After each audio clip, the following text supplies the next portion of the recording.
All right, it is Wednesday, July 26th. It is almost August. It's only less than 60 days to the digital roundtable. The digital 360 summit, my apologies. And it's been a wonderful week. Busy. Our guest today had a family emergency, and we are sending prayers for his dad and his mom and everybody in his family for speedy recovery. Hopefully Dexter will be hearing good news from doctors and stuff, and we will find out about it. So anyway, we got a great show, but before we get going with our crew, let's have John Sibley Butler play some music. To all the girls I've loved before, traveled in and out my door. So glad they came along. I dedicate this song to all the girls I've loved before, and to all the girls I once caressed. And may I say I've shared the best for helping me to grow. I owe a lot, I know, to all the girls I've loved before. Well, that's wonderful, Johnny. We appreciate your Frank Sinatra light. Willie Nelson. They all had a go at it. They all had a go at it. John Butler. John Butler, how are you, sir? I am doing fine. There's been a lot of thinking lately on energy. And of course, with the heat here, it has brought to focus not only what happens in the summertime, but also what happens in the wintertime. More importantly, what will America look like in the future? You know, if we're in the center of a changing world when it comes to those protons called electricity. And it's changing because the uncertainty is so great in terms of what we should do. And when I say what we should do, I mean, how will we source the electricity? Now, my distinguished colleague, Mr. King there, I'm sure he's gone through similar things, but it looks like to me that the oil and gas have the great article day before yesterday in the Wall Street Journal on the use of energy and the importance of petroleum. And then you pick up the other stuff that of course talks about clean energy. And then you have the heat of the elements here on Earth. And then we say, well, that happened in 19 so and so, and then we had a flood. So we need a big conference. I'm sure they have conferences. And it relates to investors. Should I continue to invest in oil and gas? Should I continue, or shall I switch the investment more to clean energy and windmills and solar and et cetera? And if you look at how that is indicated on the stock market, there's an up and there's a down. It's like, what is the flavor of the day? What is really going on? Can we really run America on clean energy? Or should we stop and say, okay, wait a minute. Let's look at where we are. Let's reevaluate where we are on clean energy and where we are on petroleum and et cetera. And I happen to think that dinosaurs are also, they were animals, so they represent clean energy also. So that's one thing that's going on. Of course, the other thing that's going on is the continued political evolution, if you will. People not being Americans, but relating more to a party, not solving American problems, but saying that I have the solution if I'm in the Democratic Party or if I'm in the Republican Party. Not knowing to go where to get great news anymore from people like a Walter Cronkite, people who understood that this is the way it is in America. The political bias in reporting is really becoming a problem in America, especially for the younger people who don't understand what journalism should be or how it should be related. And this goes to the print, it goes to television, and more people are getting their news and information off of TikTok, and other kinds of things. But through it all, the economy seems to be doing very, very well. Through it all, we'll make it. This too will pass with the political stuff. And what really bothers me is the interference of governmental officials in colleges and universities. Now, colleges and universities might have, quote, bought it on themselves, but there's an untold situation where you've got to let the research go on. You got to let the debates go on, no matter what it is. As a former college professor myself, you should be able to debate anything. I mean, anything in the context of the university, because it is ideas and new ideas that determine our future. On the other hand, when we look outside of America, we look at what's happening in the Middle East and what's going on with the Gulf Channel, and how the fun is impacting sports in America. If you look at the great military that is being built up by the Chinese, so there's a lot of things that people would talk about 50 years from now that's going on. Got it. Good insight. Well, I totally agree with Johnny, so much so that there's no need for me to say anything at all, and may I be excused. Well, come on, Llewellyn, you got something to say. The big news, Johnny's quite right, the big news is the environment. And what can, if anything, be done about it quite quickly. It is extraordinary that we've had this heat wave and that the utilities have managed to keep the lights on and keep the air conditioning going. I'm running a session on Tuesday with the U.S. Energy Association. I have some really top electric people appearing. The head of the California ISO, the head of Southwest Power Pool, maybe the head of ERCOT, and somebody from EPRI, and somebody from a generating company out in Colorado. And the question is, how did you manage to do it, and what are you going to do in the future? I mean, the system must be stressed, machinery needs to be maintained, it needs to be replaced, etc.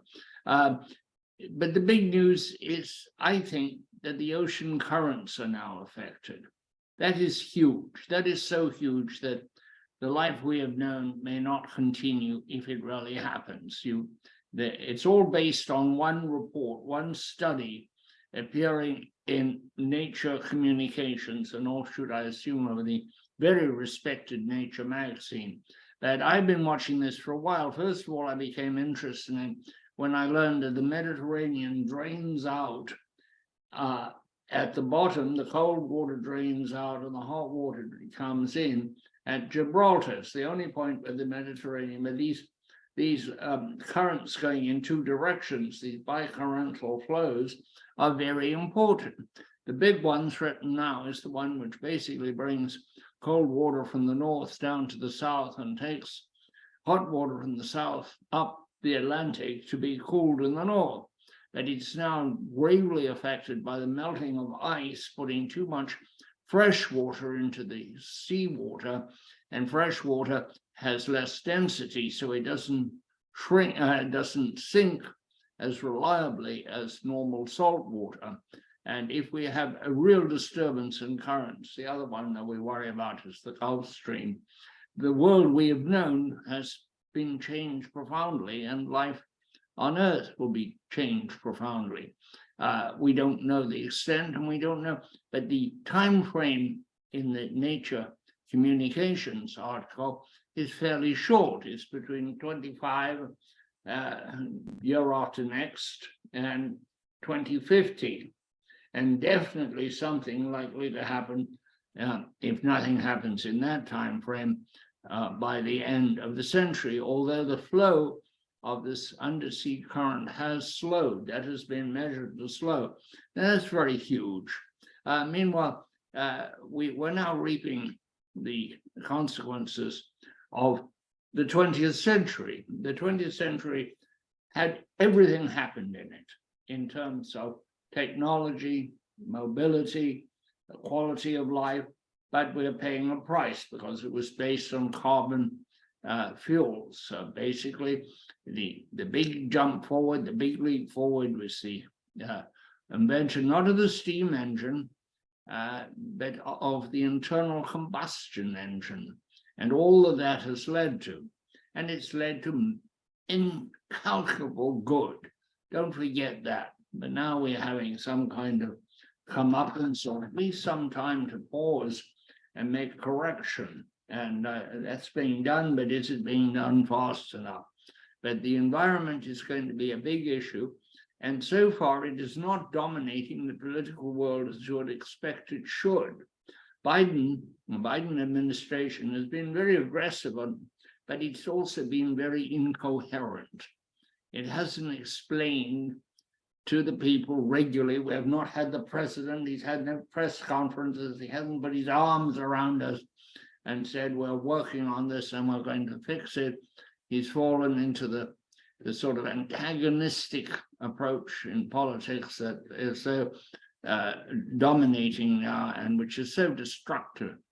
It is the expectation that the coming election next year will be Biden versus Trump, but I'm not sure of that at all. I read with interest my friend George Will's article in which he said the expecting inevitable inevitably won't happen. And I think that's a very good thought. Both Biden and Trump are old men. They've both got baggage. Biden's particular baggage, I happen to think, is the vice president. And Trump's is all these legal proceedings. Plus, he has not said what he will do, besides that if he gets into office, he will wave a wand and everything will be perfect, which, of course, we don't believe, or would be very naive to believe. Meanwhile, the economy is very surprisingly healthy, although the Fed did today raise the interest rates by 0.25%, 25 basis points. The American economy is an astounding machine, and how it pops up and keeps going. Technology continues to be a huge player. The great excitement, the great curiosity, and a certain amount of anxiety is generated by artificial intelligence. How will we use it? It's being applied quite surprisingly effectively in the utility industry, and more so all the time. So much so that I'm hoping very soon to do a tutorial on YouTube, probably, on how it can be applied in the utility industry. But at the Edison Electric Institute's annual meeting in Austin, Texas, the head of Edison International, which controls San Diego Gas and Electric, said they were using artificial intelligence now in vegetation control, particularly to spot dead trees. So they take out dead trees and trees likely to burn as their fire control mechanism.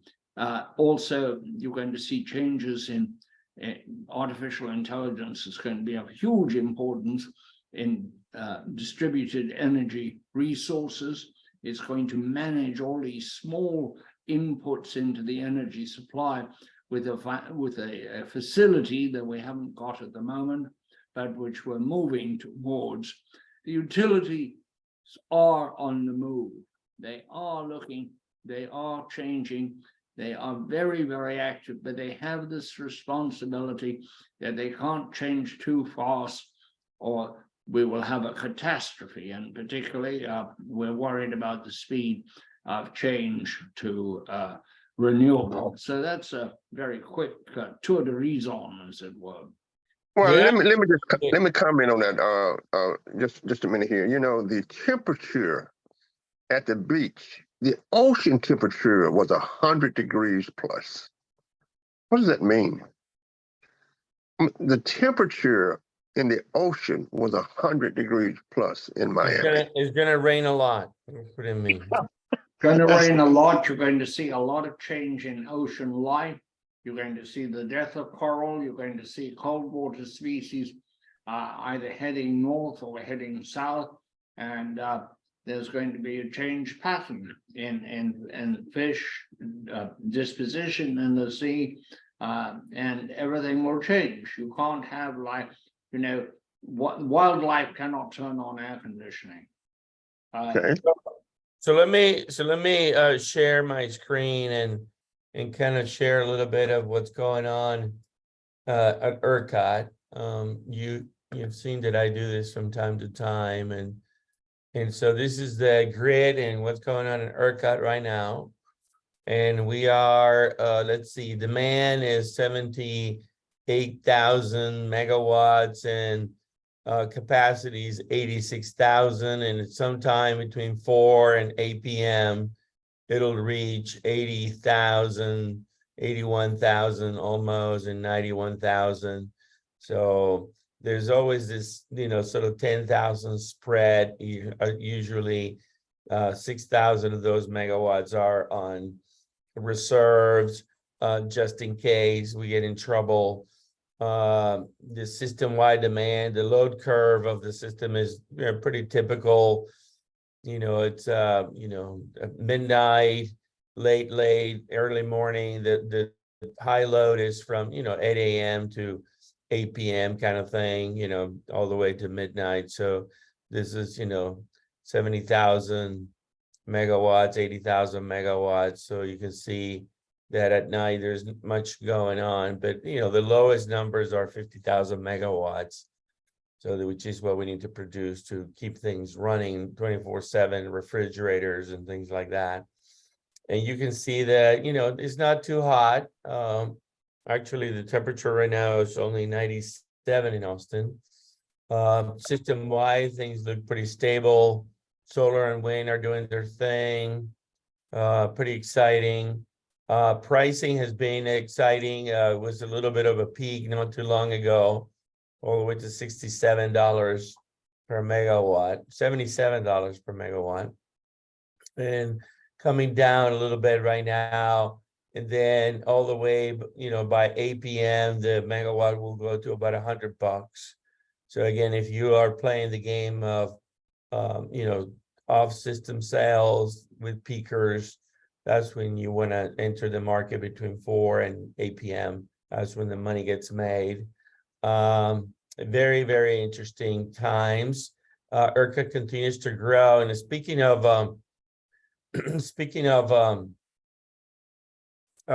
utilities, I just finished attending a 3-day conference, started on Monday afternoon and ended up today at 10:30 a.m. with the Texas Public Power Association. And we had quite a roster there. Shelley Botkin, the executive director, doing a great job in that organization, keeping things going really well. We had, a welcome from Mike Wheeler, the president of the board of directors, who is actually the CEO of Carvallo. And then, we really had an amazing update. Michael Nolan did a federal update, and we had, a bunch of great keynotes. We had Robert Mays from Texas State, the executive director of the Meadows Center, do an update on water.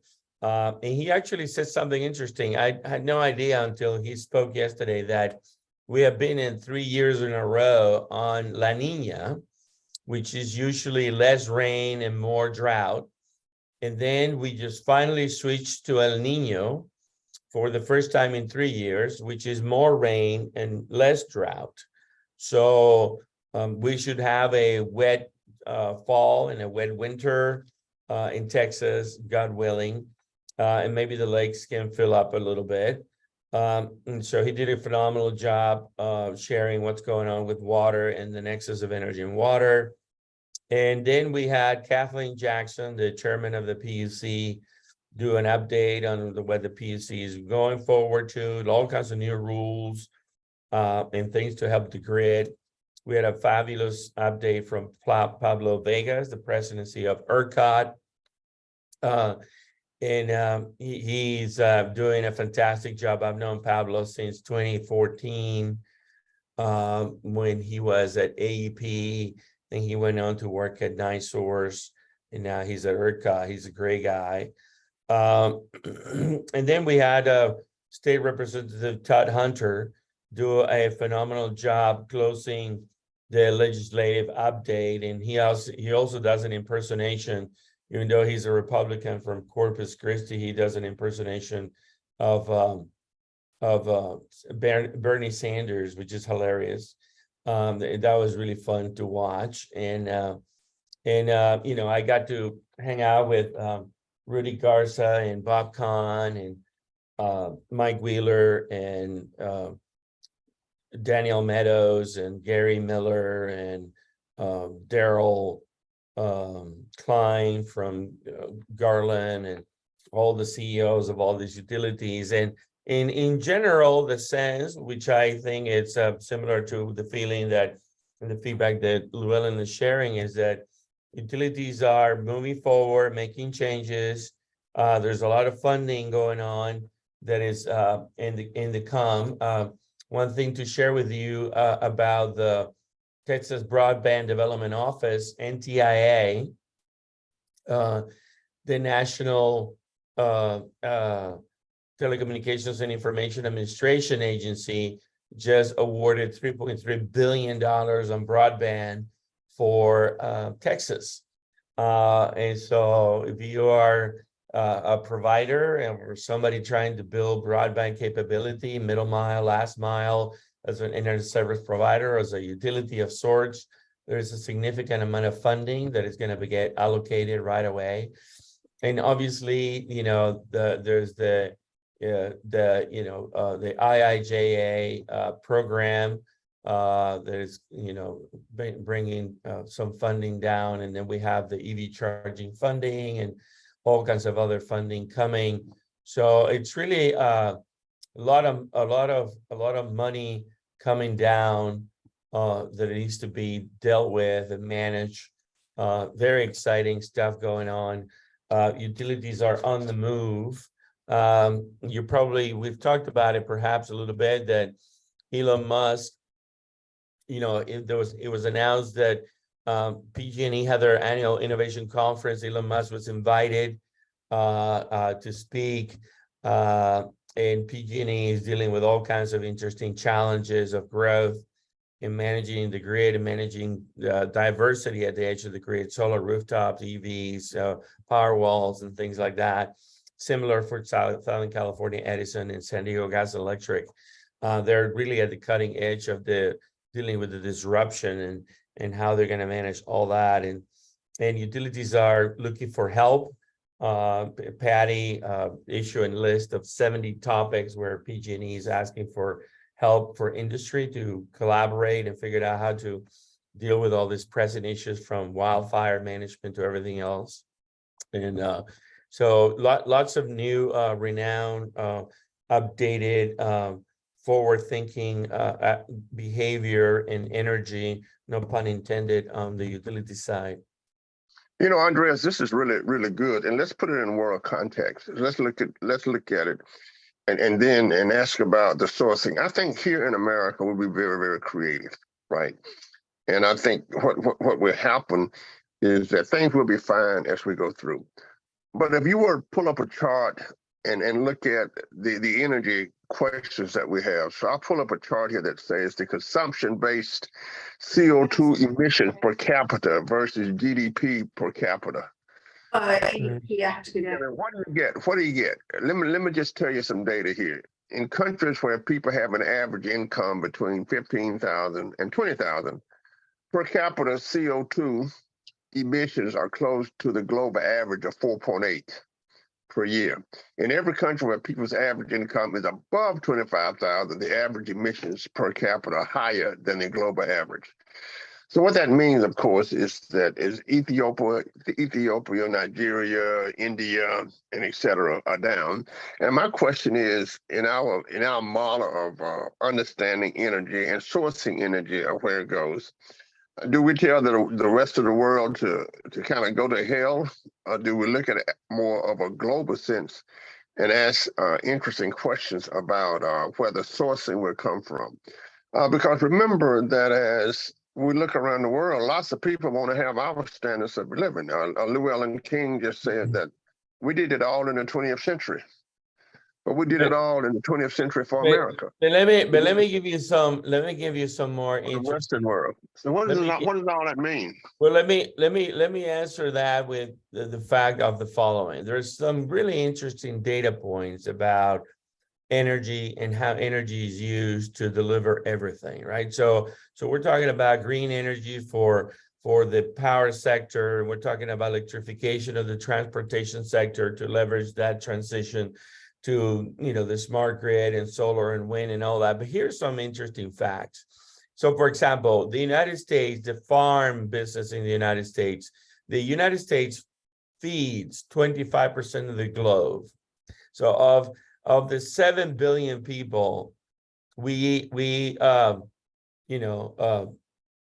basically feed, roughly 2 billion people, right? Give or take. So natural gas, okay, the consumption of natural gas in the US as a commodity, 25% of it, Johnny, goes to making fertilizers, to create ammonia, to grow crops. If we shut down natural gas, America will not be able to feed 25% of the global population. Okay. Think about that for a moment. Okay, pause on that for a moment. Okay, we want zero CO2 in the US. Shut down natural gas, period. We're done with it. The consequences of that is that 25% of the planet will not eat. Okay.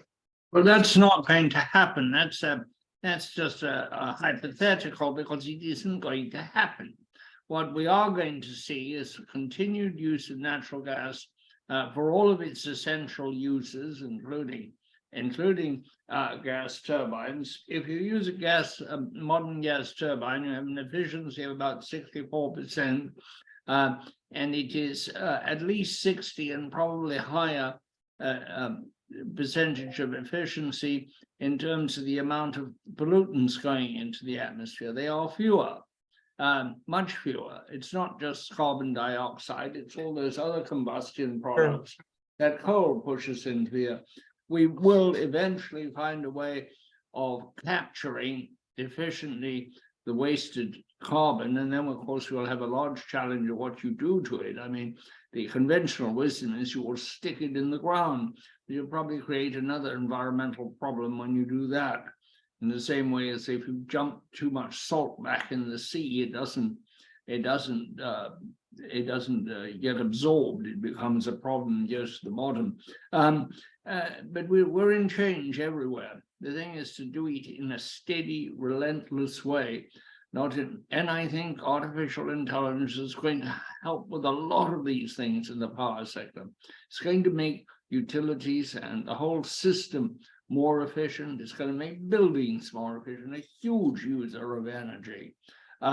We are very, Johnny's point about the rich world pushes out the carbon, right? We travel more, we have cars, we have airplanes, we go on vacations, we go on cruises. We use more because it's nice and we like it.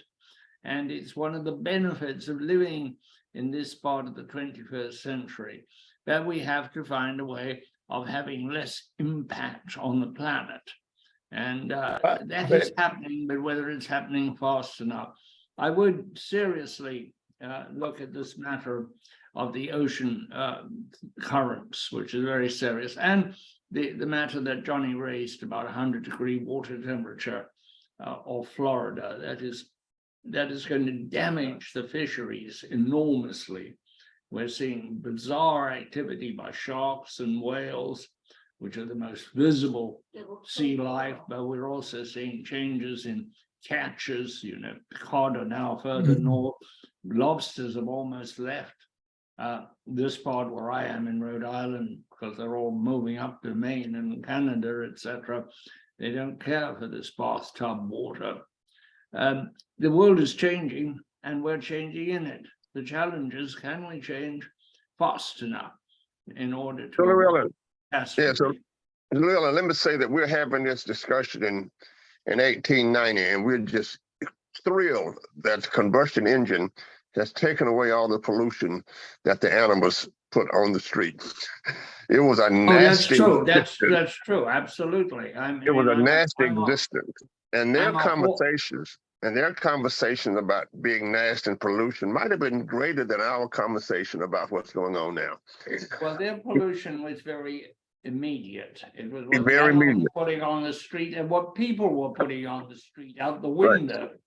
So And it took enormous effort to build the kind of sewers, and then came the combustion engine, which changed everything.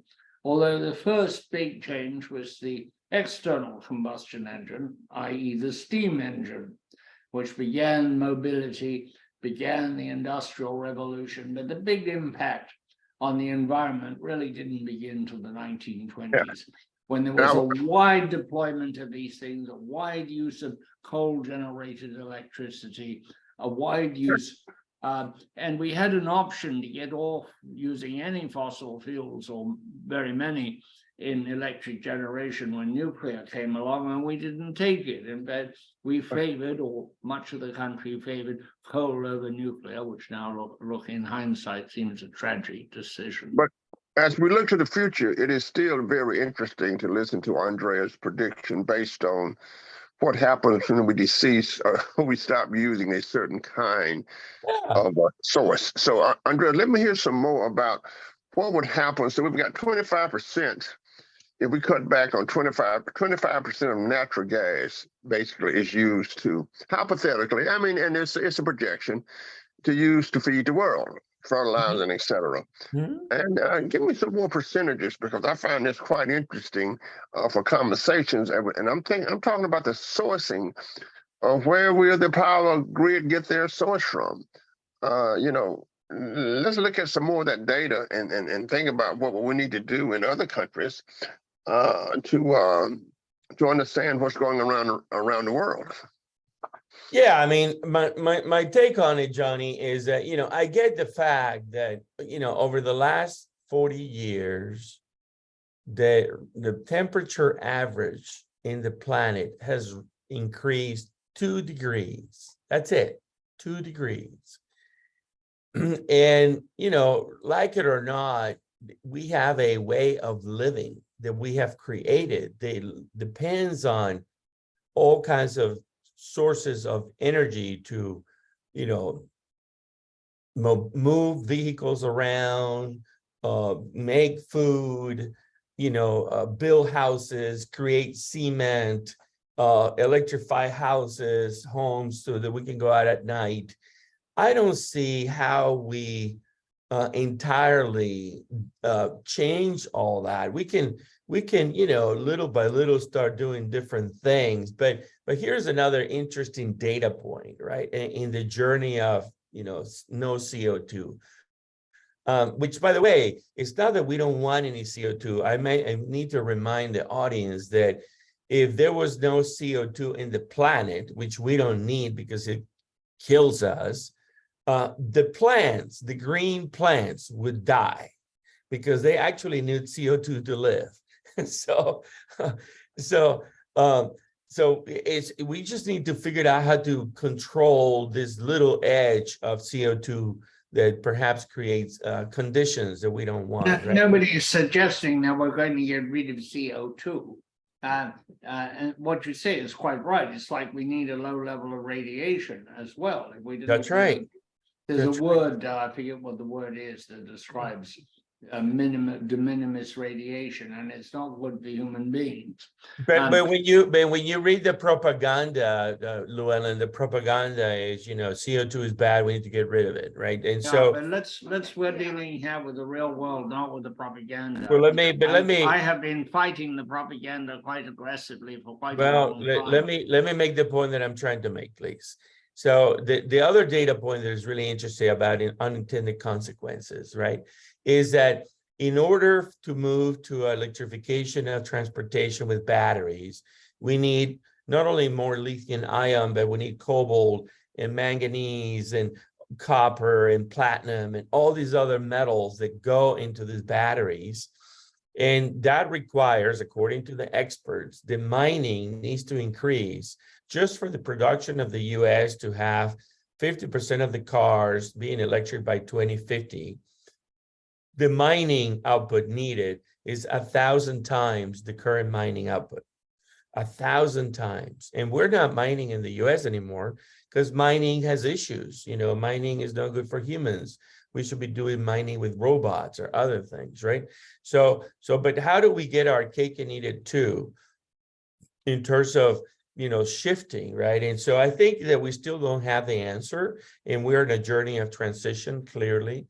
But it's really interesting to realize the unintended consequences. And this data point of the crops and how much natural gas is being used for that was actually shared by Dr. Mays yesterday in very eloquent detail about how much natural gas is needed to feed the planet through fertilizers.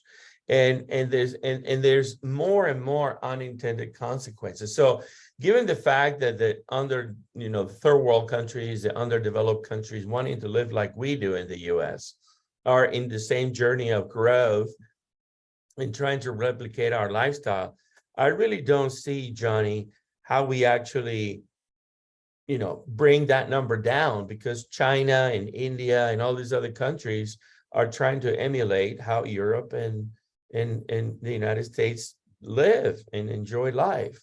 And how do we cut those numbers down unless we on the developed side stop producing? But how can we stop producing when we're the ones feeding them?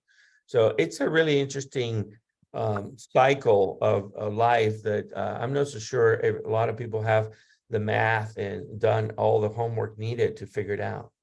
Well, Andreas, one of the unintended consequences in the world has always been conflict and war. So if we go back to the Romans, then the Romans believed that to conquer and to maim were good things as people became Roman citizens. And as they spread up through Europe to take the Roman way of life, that's one of the unintended consequences. So is it too uncivilized for us to think about making Mexico part of the United States? No. Is it too civilized for us to talk about making Canada part of the United States? No. Which might change the entire structure of the continents, but of course would change the relationships between people, where then we would all have a common goal. So as we talk about the unintended consequences of the struggle, if you go back to Mesopotamia, if you go back to the beginning of market economies, with the ancient Assyrians, there was always a movement toward the elements, the resources that would make a country great in their way of life.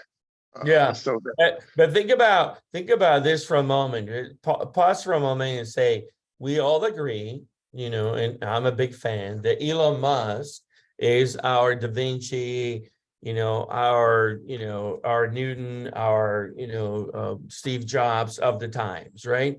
Now, what he is professing clean energy. He is professing solar energy, power the world, solve all the problems. But he's also professing intergalactic living, which requires burning hydrogen and rockets to send people to Mars and back. So 7 billion people, he's going to want to move 1 billion to Mars. How many times the rockets are going to go up, and how much fuel you're going to burn to destroy the ozone layer? Has anybody done the math on that? I mean, it's just fascinating. It's just fascinating how we create these aspirational trends of living that kind of destroy what we're doing on the other hand, right? It's kind of like, conflicts, right? So I don't know. Go ahead. Let me suggest that you've got to think of collateral evolution. When you do these straight line calculations, which say we will need 1,000 times the input that we have here, that does not allow for evolution in materials and in technology. If you stood at Kitty Hawk when the Wright brothers first flew, you would not conceive of radio, radar, high tensile alloys, all of the things which made aviation possible, let alone jet engines. All of that was collateral evolution. When you get a leading direction somewhere, other things develop around it, the neighborhood. grows, and the technological neighborhood is growing very fast these days. So that any exponential growth of a projected consumption is probably wrong. We don't know how wrong, but we do know it's probably wrong. What we do know also is that climate is changing, and that is a huge problem because we cannot do very much quickly about that. But we may have instead to live with the conditions of a changed planet. We are living now, for example, with heat in a way that we've not been used to it. Now, the global temperature may have gone up 2 degrees, but my God, the summers have gotten a lot more than 2 degrees hot. So, but we have to look for technology to solve its own problems, and it does if it is uninhibited. Yeah. But in this long history of the Earth, and you go back, anthropology is telling me, and the satellites are telling me that perhaps we went underground at one time in the world. If you go back and look at what anthropologists are digging up and just think you're living in, 3000 BC on this planet, then they're discovering cities, complete cities that were underground. So perhaps this problem of heat has been here, changing the nature of things. And I always like to say, I wish I could wake up a dinosaur and ask the dinosaur what the hell happened. I agree, Johnny, but you've got to crank into all of this discussion, the change in the population level of the Earth. It was a little over $1 billion in 1900, and it's now heading 1 billion people, and it's heading to 8 billion. And that is a huge impact on the environment. Even if we did everything right, it's a huge impact. All those people have to eat, all those people have to have sewage. All of these are things which impact the environment, but we don't talk about it because the big religious issues when you suggest that maybe. Well, let's see. All right, Llewellyn, let's see if we can simulate that environment. So when I was a kid, we had to learn about where to go in case the environment became nuclear. And there were bunkers everywhere. I guess one of the famous ones was under the big bridge in New York. So we were anticipating a nuclear war, a nuclear summer, if you will, in America. And we all decided to go underground. And to them, that was a solution. We built a Congress and a Senate chambers in North Carolina underground. We built other— in Hot Springs, Virginia, underground. Hot Springs, Virginia underground. So that was our way of solving a problem if it became my question is, what technology now, besides growing plants everywhere because they consume, of course, CO2 and turn it back into oxygen. And let us say that this was we were facing a wartime kind of situation. What would we do to say that, in the 50s, it was, what if an atom bomb drops? Now it is hot as hell. What do we do, Llewellyn? How do we solve that problem? We hope that technology will keep abreast of the challenge. But I want to say about living underground, we're doing it again. I understand that where it's very hot, like Texas, you live underground all summer, but you call it air-conditioned housing. But the effect is not dissimilar. Well, now that we brought in trying to make America Texas-like, I do believe that the heat of Texas is designed to run out all of the wimps, and everybody else who stays can then becomes true Texans. So it's an experiment that was done by the Almighty.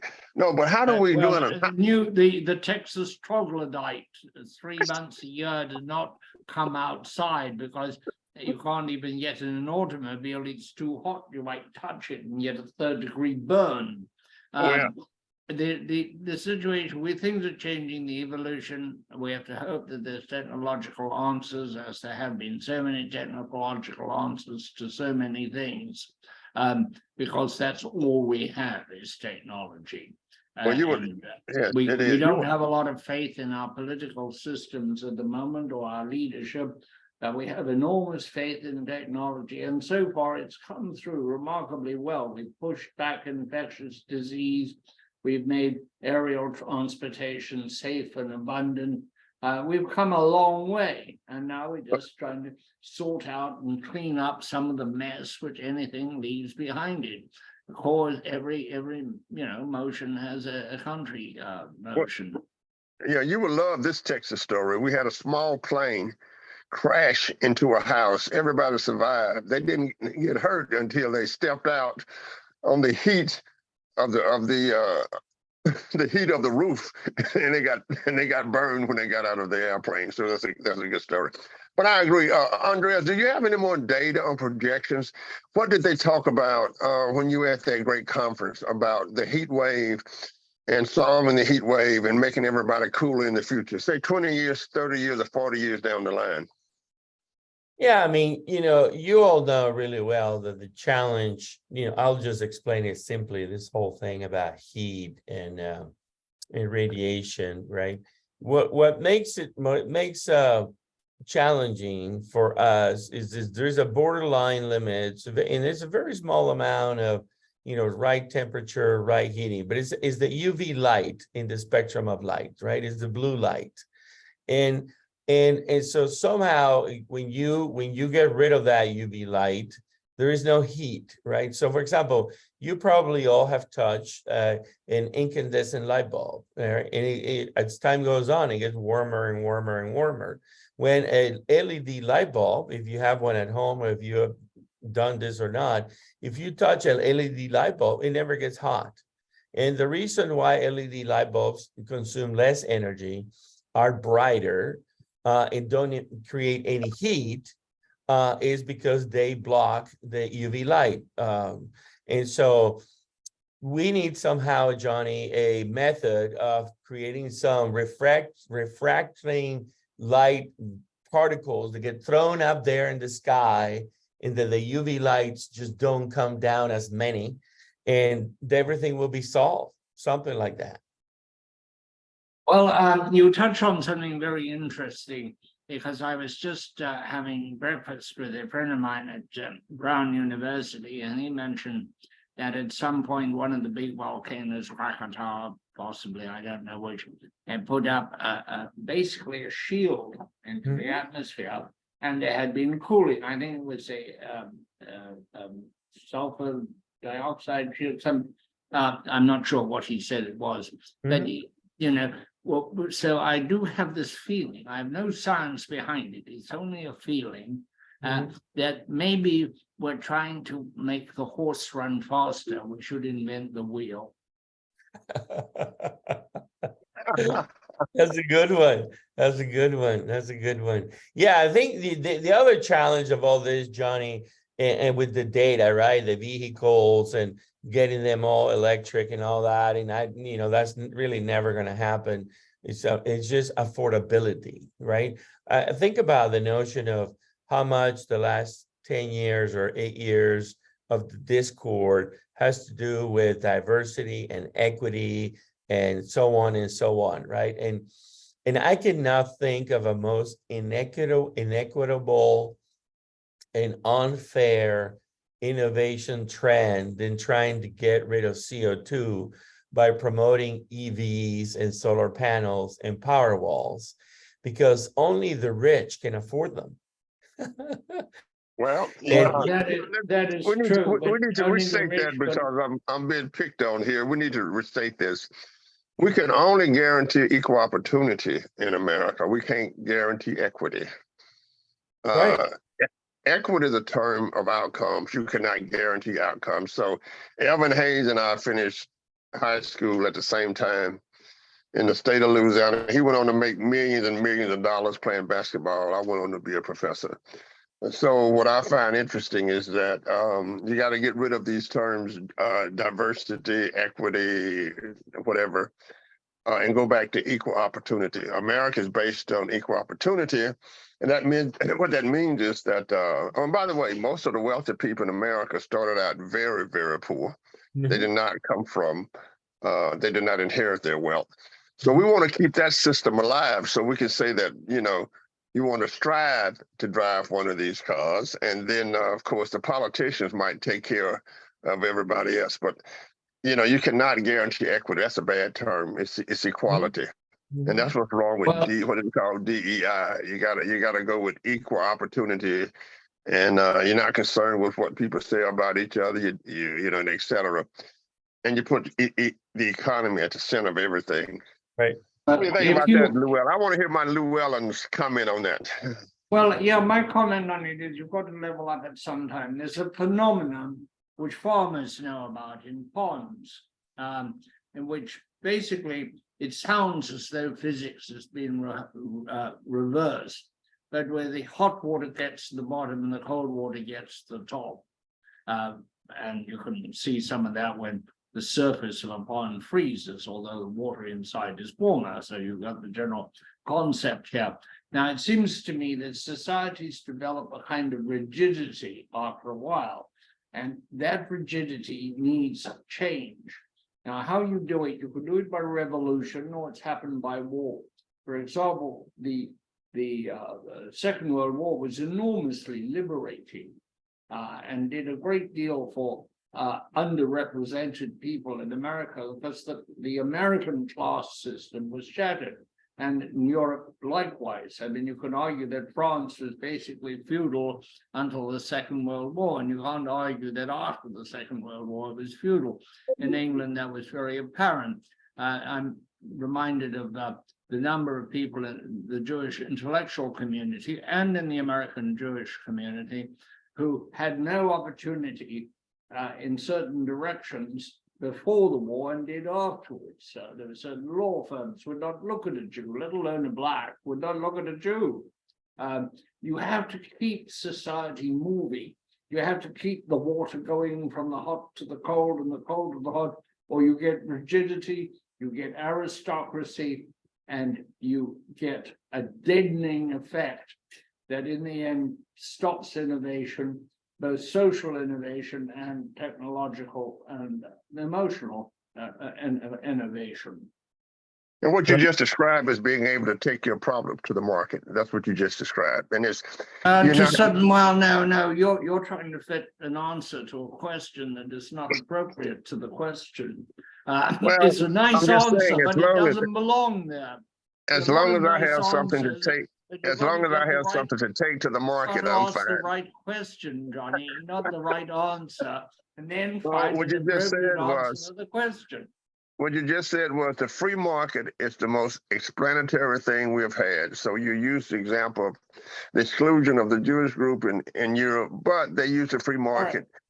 Right. So the free market is the most important thing in the history of peoplekind over the last 4,000 years. I am a great advocate of the free market. It is the best thing for making change, but you can't allow rigidity, and money becomes a rigidity. For example, people who started companies and became billionaires in our lifetime, they will have children and children and children, all of whom will be billionaires. They won't be coming up from the bottom. They will be part of a new super class over everyone else, and that is a rigidity to be avoided, I think, if you want a progressing society and if you want evolution to happen. Now, technology will get frozen by social freeze as well as by any other freeze that might, like political, like communism. So you need a free market, but you also need a constant change in the social structure to avoid rigidity. You know what happens with management? Management is great until it gets rigid. Look at General Motors. It was said to have the great management system. Drucker, the great management guru, fell in love with General Motors and Sloan and his management. In the end, that management nearly killed General Motors because it became rigid. That is all. And look at Enron. Look at Enron in Texas. You're exactly right. But that's at the corporate level. So let me share a couple of things real quick that I'm going to do before we run out. So here is I think I've shared before this website called usafacts.org, which is a nonprofit taking the data from every county, every state, every federal agency and packing it in different things. So this is a tracking of the population's change over the last 10 years, Johnny and Llewellyn. So look at what's going on. The green numbers are accumulation of population, and the yellow, orange numbers are departures. So California is actually having a few little shifting, but not significant departure. The departures and the population gain in Florida and in Texas are from the East Coast. I mean, look at what's happening in the East Coast. The population decline, huge. Illinois has lost, significant number of folks, over 170,000 people. And Texas has gained 4.3 million in that 11-year span. It's kind of fascinating, when you see, and I keep telling people that the people who are coming to Texas are more of the New Englanders and stuff. Some people think that it's only Californians, but it's really more East Coast and sort of the Rust Belt folks. And anyway, I just wanted to show that, go to usafacts.org. They have data on everything you can possibly imagine, from population to, all kinds of reports on the economy and stuff. The other thing I wanted to show real quick is, what is the stock market doing today? It's a bit of a red day today because of the announcement on the interest rates. But it's interesting to see, how you see some companies dominate, right, in their class, in their group. So the big names are the stocks that you want to own. And then the last thing a couple of last things I wanted to share is, I wanted to share the news on our new Smart Networks lab at Cedar, Texas State. This is the design of the lab. It's a network lab that will have 17 networks, so different technologies, including wire and wireless technologies. It'll have a bit of a knock area to see what's going on.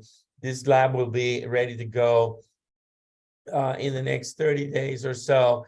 It'll be open for Digital 360 Summit 2023, which is the next thing that I want to remind everybody is coming up September 26th through the 29th in San Marcos here at Star Park as part of the Texas State University. And looking forward to having Llewellyn and Johnny be here. So any final thoughts, gentlemen, on this week and what's ahead of us? Well, I'm looking forward to it. It's always good to discuss with my distinguished colleague, Llewellyn King, who has more knowledge and know-how than the internet, I might add, to bring a perspective that's not within perhaps in just one lifetime like mine. But I think that what we need is a constant discussion of solving the problem outside of the boundaries. And I mean, the internet problem is it's going to generate more heat. Everything is going to generate more heat. Everything that we do, from automobiles to where the cloud goes and everywhere. But we just need a good discussion on how we can solve the problem going for the next 100 years to make sure that America's still here. Absolutely. I think that we're in a period of huge change, and sometimes we don't notice change when it's taking place. That, for example, in my years, I remember dial-up telephones, punch telephones, suddenly very huge suitcases that you could carry a portable telephone in, and now this thing, which apparently has more computing power than we used to get on the moon. But we seem to have a problem getting on the moon. I don't know why. Edward Teller said, whom I knew quite well actually, but Edward Teller said that the inhibition in the development of more sophisticated weapons back in 1955 in something that was classified, later declassified, we need better computing machines. Well, it got better computing machines, and it got us where we are today. Now we take a huge step forward with a different kind of computing machine, which is the impact of AI and new demands and new pressures from the climate. Previously, we've dealt with climate pressure by moving. Now we cannot move. That's not an option. So we need to be highly sensitive to this climate because it could be very disruptive. Last question, gentlemen. in the eve of the box office numbers that I understand out of the in the $231 million for a little movie called Oppenheimer. Have you seen it? No, but I plan to, because I knew a lot of people who worked with Oppenheimer years ago. I'm really interested in the genesis of nuclear weapons and nuclear power, the beneficial side of a destructive technology. Got it. Got it. Well, it Yes. scores very high in Rotten Tomatoes. Supposed to be a phenomenal movie. Well, it's a phenomenal story. I spent a lot of time at Los Alamos at one point. I was an honorary member of the mod squad there, which was these young PhDs who just sat around thinking, and they were kind enough to listen to me. Mhm. So, Johnny, you follow in a great tradition. Well, I'm happy to be in that tradition, because certainly what we do, we also get in a box of different kinds of theories as we think. And sometimes we're held by the paradigms that we do research in. For example, I think that the paradigm of cancer needs to change of how we look at it. So it's always good to have somebody outside to change the paradigm of thinking. And so it's always a great pleasure to be with my distinguished colleague, Llewellyn King. It's a bit more pleasure to hear him talk once he is eating with a little wine in him. So it's been wonderful.